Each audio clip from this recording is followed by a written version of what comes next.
with you.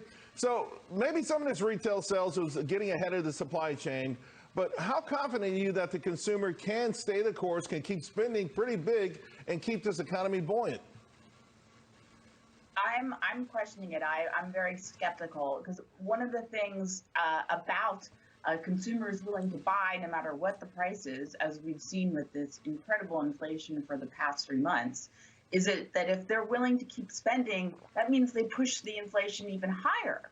And at some point, there is going to be a breaking point. And so while we've seen a lot of pent-up demand, particularly for products, that's why retail sales are doing so well, because the U.S. consumer has mainly been focused on buying stuff, physical goods, rather than services like restaurants and travels. As that shifts, I think we might see a pullback on the goods, and particularly the retailers. So while I think spending could continue, I think this massive inflation on the goods might end up hurting the retailers not that far ahead. Aaron? I'm much more conservative. I'm looking for more of a 5% gain for the year. So I agree, yes, the market can be up, but I think it's going to be much more subdued. However, agreeing with there's volatility. We're going to have big up days, big down days, and it could just be a flip of the coin of where we end up in the last couple of weeks here. Let's talk about where we want to be, right? The biggest trade, according to the latest Bank of America survey of big money managers, believe it or not, folks, emerging markets. I see this every single year. Emerging markets, always number one. The S&P 500, Bitcoin making the list. I got to go to you, David. I mean, where are you overweight in this thing? Because I don't know that Bitcoin has ever been in the top three, in the top five, even the top three. That's intriguing, but I always feel like these experts are sort of always kind of guessing, okay, emerging markets haven't beaten the U.S. market in 13 years. Let me give it a shot now. Look, it's cheap for a reason. Don't underestimate the rule of law. At least here in the United States, I know that we have that.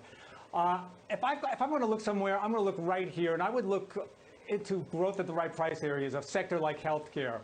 And actually, my safety play for next year is defense. I think, given the challenges that we see in and around the Taiwan Strait, that's problematic. China's an adversary in every sense of the word. Defense stocks like General Dynamics and Lockheed Martin, if there's a geopolitical or a military event sometime next year, these are the only stocks on your screen that are going to be up that day. Aaron, okay, so you're looking for 5% maybe, give or take, more volatility.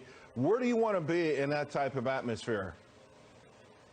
As I really am looking down the market cap spectrum, I've talked about this. I think that you're getting better value in your small and mid caps. They've finally broken out of their trading range. They've certainly had a bad week as we've talked about inflation, but I think going into 2022, you're well positioned to outperform some of your mega caps. So I think that's a sort of a very safe risk return bet versus something like emerging markets going into next year. Shaw? I think we always hear about emerging markets, especially when analysts think that the U.S. markets are nearing some kind of a top. And there's always, let's go to Europe, let's go to emerging markets, and that really pans out that way.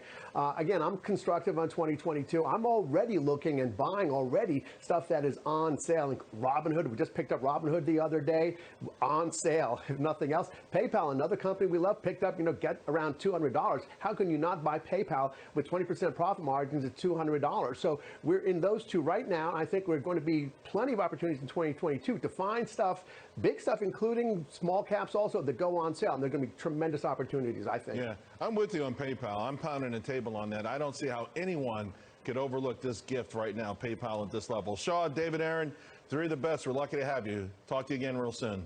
Aaron, check out my man's backdrop. It's really nice, Nelson's. All right.